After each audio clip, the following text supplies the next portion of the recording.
हाँ, तो प्यारे बच्चों, आज दिनांक 7/9/2024 हम शुरुआत करते हैं कक्षा 9वीं का विषय गणित भाग 2 पाठ 3 त्रिभुज। तो हम प्रश्न संग्रह 3.1 लिए हैं, जिसमें पहला प्रश्न है, देखिए, नीचे दी गई आकृति के आधार पर कोण ACD यह त्रिभुज ABC का बहिष्कोण है, जिसमें कोण B 40 अंश और कोण A 70 अंश दिया हुआ है। तो माप कोण ACD ज्ञात कीजिए। तो सबसे पहले हम लोग देखिए त्रिभुज में जो दिया है उसको दर्शा देते हैं। पहला दिया है कोण B हमें दिया है बेटा 40 अंश, कोण A हमें दिया है 70 अंश और बोला है कि त्रिभुज का बहिष्कोण यानी कोण ACD, बहिष्कोण अर्थात उसके साथ जो लगा हुआ कोण है उसको छोड़कर दोनों कोणों के मापों का योगफल, ये होता है हमारा दूरस्थ अंतःकोण प्रमेय। अब सबसे पहले जो दिया है, हमें क्या दिया है, देखो, त्रिभुज ABC में पहला लाइन हमें दिया, देखो, कोण ABC बराबर 40 अंश। दूसरा हमें दिया है कोण, पहला हमें दिया है कोण ABC बराबर 40 अंश, दूसरा हमें दिया है कोण BAC बराबर 70 अंश। ये हमें दिया है, ये हमें प्रश्न में दिया है। अब दूसरा देखो, दूसरा हम लोग क्या करेंगे, दूसरा हमें है कि कोण ACD यह त्रिभुज कोण ACD यह त्रिभुज ABC का बहिष्कोण है। तो अब हम लोग आगे कौन सा बहिष्कोण प्रमेय यानी दूरस्थ अंतःकोण प्रमेय से लिखोगे, कोण ACD यह त्रिभुज ABC का बहिष्कोण है, ये हमने लिख दिया।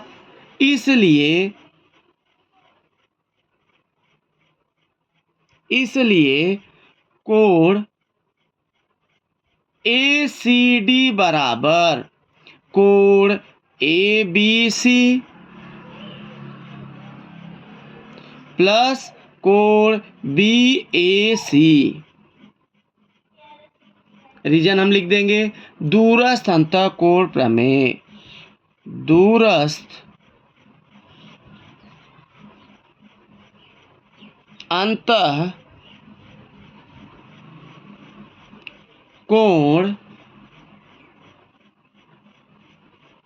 प्रमेय, दूरस्थ अंतःकोण प्रमेय।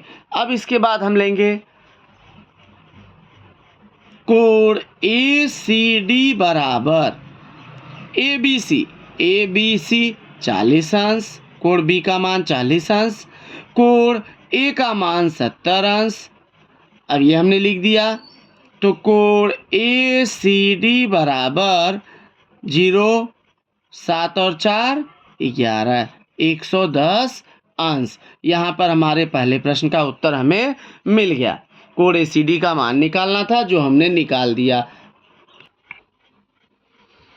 तो हम लोग चलते हैं, देखिए प्रश्न नंबर 2, त्रिभुज PQR में कोण P बराबर 70 अंश, कोण Q बराबर 65 अंश, तो कोण R का मान ज्ञात कीजिए। अब इसका हल देखिए, सबसे पहले हमें क्या क्या दिया है वो हम ध्यान देंगे। सबसे पहले देखिए त्रिभुज PQR में हमें दिया है कोण P बराबर 70 अंश, कोण Q बराबर 65 अंश। तो हम लोग पहले पढ़ चुके हैं कि त्रिभुज प्रमेय, देखिए हल किए हैं, त्रिभुज के तीनों कोणों के मापों का योगफल 180 अंश होता है। इसलिए लिखेंगे, देखो, पहला कोण P प्लस कोण Q प्लस कोण R बराबर 180 अंश। इसका रीजन डाल देंगे, त्रिभुज के तीनों कोणों के मापों का योगफल, त्रिभुज के तीनों कोणों के मापों का योगफल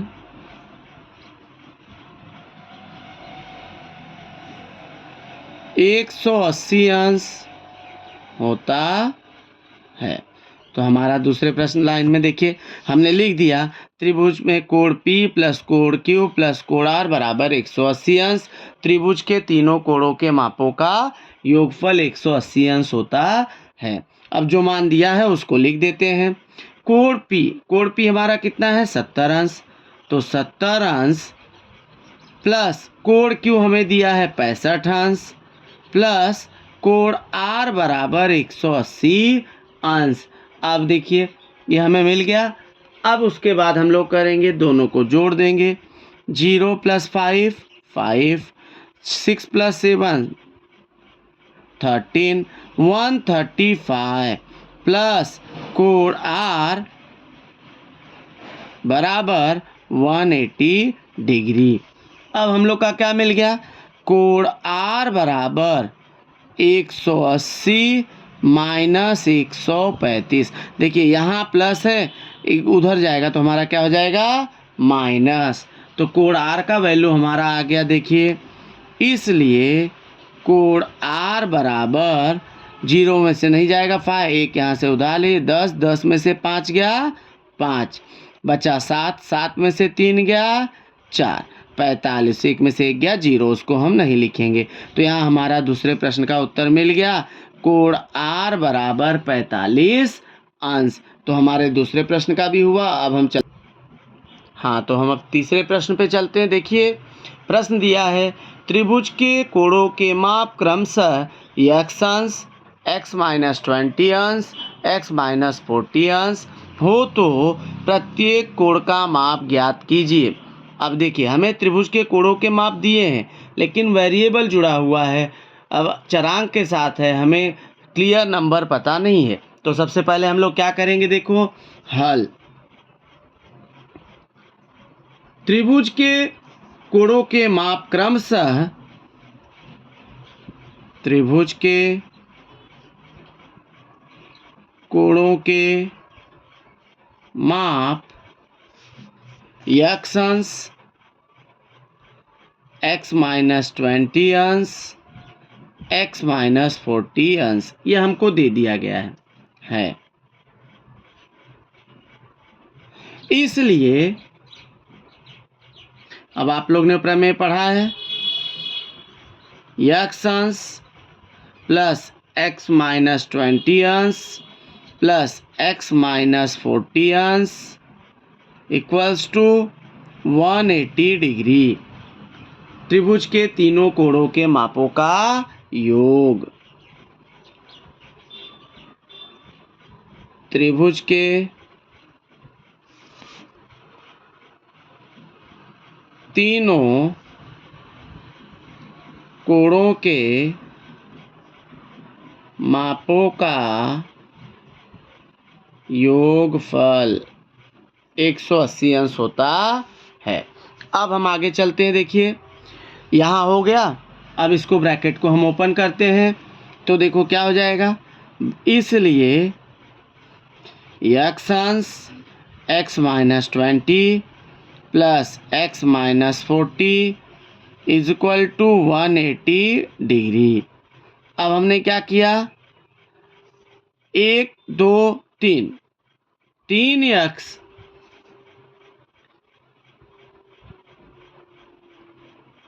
माइनस 40 और 20 60 बराबर 180 अंश। इसलिए 3x बराबर, अब हम लोग क्या करते हैं, देखो 180 को ऐसे लिख देते हैं बराबर के। अब यहाँ देखो माइनस है, अगर बराबर को उधर गया तो क्या हो गया प्लस, इज इक्वल टू, तो 3x इज इक्वल टू क्या मिल गया 0, 8 और 6 14, 1 और 1 2, 240।